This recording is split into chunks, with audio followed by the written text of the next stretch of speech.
ఎందుకు ఏమైంది ఇక్కడ? నాకు సరైనటువంటి ఇన్ఫర్మేషన్, సైంటిఫిక్ ఇన్ఫర్మేషన్ నేను చదువుకున్నాను కనుక నేను చెప్పగలుగుతున్నా. ఇక్కడ కుటుంబ వ్యవస్థలో, జాయింట్ ఫ్యామిలీ సిస్టంలో నీకున్నటువంటి ఇన్ఫర్మేషన్స్ని, థాట్స్ని, ఐడియాస్ని 10 మంది అంటే అమ్మకో, చిన్నమ్మకో, పెద్దమ్మకో, లేదంటే పెద్దనాన్నకో, చిన్నాన్నకో, మామయ్యకో, అత్తకో, ఎవరికో చెప్తావు. అప్పుడు ఏంటి విషయం ఎక్కడ ఉంటుందంటే, అప్పుడు ఉన్నటువంటి మనస్తత్వంలో భార్య భర్తలు కలిసి ఉండాలి. చిన్న చిన్న పొరపాట్లు వచ్చినా అలా ఉండకూడదమ్మా, అలా చేయకూడదమ్మా, నువ్వు సర్దుకొని పోవాలి, మేమంతా చేయడం లేదు, ఒక ఎగ్జాంపుల్ చూపిస్తారు. ఇప్పుడు ఏమవుతుంది, నేనే కాదు ఇతరులు కూడా ఇలా జరిగినాయి, వాళ్ళు కూడా ఇలా అడ్జస్ట్ కాగలి, ఇలా అడ్జస్ట్ కావాలి అనేది వాళ్ళ యొక్క సరౌండింగ్స్లో ఉన్న వాళ్ళు చెప్పినటువంటి భావంతో సర్దుకుపోయేవాళ్ళు. ఇప్పుడు ఏమున్నది? ఇప్పుడు మనం ఎటువంటి సమాజంలో బతుకుతున్నాం? ఈ ఆధునిక వర్గం సమాజంలో మనం ఏం చేస్తున్నాం? మనమే మన క్వశ్చన్కి మనమే ఆన్సరు, లేకపోతే ఈ ఫోన్లో ఆన్సరు పక్క, లేకపోతే ఇంకొక వ్యక్తి, బాగా నువ్వు నమ్మిన వ్యక్తి, అలాగా బాధపడిన వ్యక్తి, అంటే అలా కుటుంబంలో అత్త వాళ్ళనో, భార్య లేదంటే తోడుకోడల వాళ్ళనో, ఇంకొకరితో బాధపడే వ్యక్తి ఫోన్ చేసి ఇలా జరిగింది, ఆమె ఏం చెప్తుంది? ఆమె బాధ కూడా అదే కదా. ఆమె నీకు బెస్ట్ ఎగ్జాంపుల్. ఆమె చెప్పిన విషయాన్ని క్రోడీకరించి మీరేం చేస్తారు? ఇటు కాదు, అలా కాదు, ఇది తప్పే అంటే నీకు వచ్చేటువంటి ఇన్ఫర్మేషన్ అన్నీ కూడా నీ ఆలోచన తీరుకు అనుగుణంగానే, సపోర్టివ్గానే ఉంటున్నాయి కనుక సమస్యలు పెరుగుతున్నాయి. ఒకప్పుడు అట్లా కాదు కదా. వాళ్ళ ఇంతకుముందు చిన్న లాజిక్ అండి, మా నాన్నమ్మ ఉన్నారు. మా నాన్నమ్మ ఇంచుమించు 90-99 సంవత్సరాలు బతికింది. మా తాత దాదాపు 1987లో చచ్చిపోయాడు. ఎలా ఉండగలిగింది? హౌస్ ఈజ్ లివ్డ్ లైఫ్ అంటే ఎమోషనల్ డిస్ప్లేస్మెంట్, తనకున్నటువంటి భావోద్వేగాలని నెక్స్ట్ జనరేషన్కి డిస్ప్లే చేయగలిగి తను మమేకం కలిగి. అంటే మనం ఏం చేయాలంటే, ఒక నమ్మకమైన వ్యక్తి పైన అనుభవం కలిగిన వ్యక్తి అయినా మనలాంటి ప్రాబ్లం పడిన వ్యక్తి కాదు, లైఫ్ని బ్యాలెన్స్ చేసిన వ్యక్తితో మనం డిస్కస్ చేయాలి. అటువంటి వ్యక్తులు ఏడ ఉండాలి చెప్పండి? అందరి వ్యక్తుల్లో మూడో వ్యక్తి కదా ఇన్వాల్వ్మెంట్.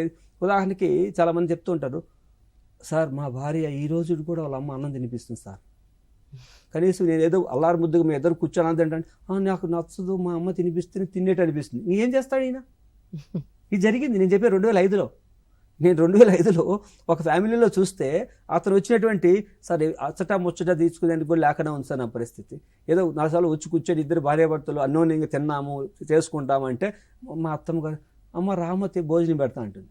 పెళ్ళైనా కూడా మా అత్తమ్మగారు మా భార్యకి అన్నం పెడితే మా అచ్చట ముచ్చట ఏముంటుంది అంటే, over dependence on others, carrying of the అంటే తల్లిదండ్రుల యొక్క సంబంధ బాంధవ్యాలని, ఎమోషన్స్ క్యారీ చేస్తున్నారు. ఇప్పుడు సింపుల్ లాజిక్ ఏంటంటే, నిన్న మొన్న కాలంలో ఒక ఫ్యామిలీలో ఒక ఆయన ఒక డిస్కషన్ చేస్తూ చెప్పారు, మా పాప లైఫ్ సెటిల్ కాలేదండి, మా పాప లైఫ్ ఇలాగే ఉంది, భార్యాభర్తలు విడిగా ఉన్నారంటే మీరు ఇన్వాల్వ్మెంట్ తగ్గించండి అన్న. ఎట్టండి ఒకే కూతురు నాకు అంటే వాళ్ళిద్దరిని కూర్చోపెట్టండి. మీ ఇన్వాల్వ్మెంట్ ఎంతవరకు ఉండాలంటే వాళ్ళు మీరు కూర్చోండి, మాట్లాడుకోండి, మీరు ఏమి డిసైడ్ చేస్తారు, ఎలా బతకాలంటే మీరు డిసైడ్ చేసుకోండి. మా ఇన్వాల్వ్మెంట్ లేదు. నేను అల్లుడుగా నేను గౌరవిస్తా, నిన్ను గౌరవిస్తా, నేనేదో చేయగలిగేది ఏదో ఆర్థికంగానో లేదంటే ఏదైనా ఇంతవరకే సపోర్ట్ చేస్తాను, మళ్ళీ ఎక్కువ చెప్పకూడదు, ఇంతవరకే సపోర్ట్ చేస్తాను, అంతలోగా మీరు సెటిల్ కావాలని చెప్పండి, మీరు ఇన్వాల్వ్ కాకండి, కూర్చొని మాట్లాడుకొని ఏం డిసైడ్ చేసుకుని వచ్చిన తర్వాత మళ్ళీ ఇంట్లో పెట్టుకోవద్దండి.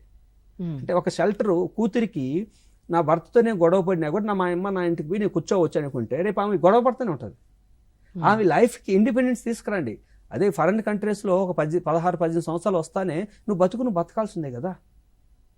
ఒకప్పుడు మన ఫ్యామిలీలో కూడా జాయింట్ ఫ్యామిలీగా ఉన్నప్పటికీ 15-16 సంవత్సరాలు వస్తే పనిచేసే వాళ్ళే అందరూ కాంట్రిబ్యూట్ చేసేవాళ్ళు, కంపల్సరీ కాంట్రిబ్యూట్ చేసేవాళ్ళు, లేదంటే నాన్న పట్టకెళ్ళేవాడు అమ్మిడి పనికి. ఇప్పుడు జరగాల కదా, జరగడం లే.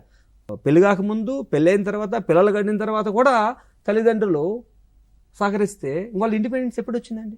So we are all are like mostly డిపెండెన్స్కి ఎక్కువ మానసిక అడ్జస్ట్మెంట్ ప్రాబ్లమ్స్ ఎక్కువ ఉంటాయండి కంపేరిటివ్లీ ఇండిపెండెన్స్ కండి. ఎవరైతే స్వతహాగా తన కాలపై తన బతకగలి, తన లైఫ్ పైన తన క్లారిటీ ఉండి, తన యొక్క ఎమోషన్స్ పైన తన రెగ్యులేషన్స్ ఉంటే సమస్యలు తగ్గుతాయండి.